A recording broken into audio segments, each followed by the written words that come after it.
Okalar, nimaga ko'chada turibsizlar? Bu uyga kirmaysizlar. Bu uyga kirgan odam haqiqiy ertaga tushib qolgandek bo'ladi.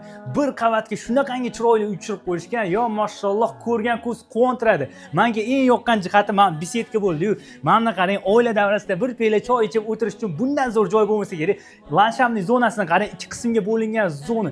Yozgi oshxonasi uchun, ayollarimiz uchun barcha qulayliklar mujassam qilib qo'yilgan. Oppoqqina bamisoli qorda yatirashini qarang. Inshaalloh niyat qilganlar shu joyda bitta xolis like bosib qo'ying. Sizga ham, bizga ham eng kamida mana shunaqa uylarda ota-onangiz bilan mazza qilib yashashlik nasiba ro'zaysiz. Tayyormisizlar? Bu go'zal uyga birgalashib sayohat qilamiz. 2 sotuv yer maydoniga juda ham chiroyli planirovkada uy bo'libdi. Mana qaranglar, kirib kelishimiz bilan mana shunaqa kengina hol. Ana endi bu uy zaliga bitta o'zingizlar baho berasizlar. Tayyor kiyimlar bilan mazza qilib yashash uchun bundan zo'r uy bo'lmasa kerak.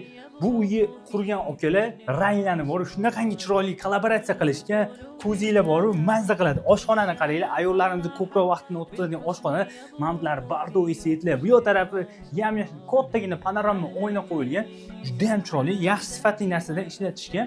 Hop, bu yoqqa keladigan bo'lsak, umumiy sanuzel qismi ana endi sizlar bilan birgalashib master spalniga kiramiz. Master spalnimizdan ko'rasizlar, o'zining ichida sanuzellariga ega va bu yoqqa keladigan bo'lsak, bitta bolalar yotoqxonasi, marhamat. Va shuni yonginasida oxirgi xonamiz bo'lyapti.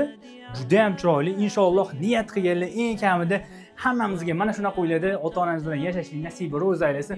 Bu uyga kimga mana shunaqangi fayzli xonadonni ravo ko'rsangiz, o'sha insoningizga bitta like bosib, tez o'ziga jo'natib qo'ying.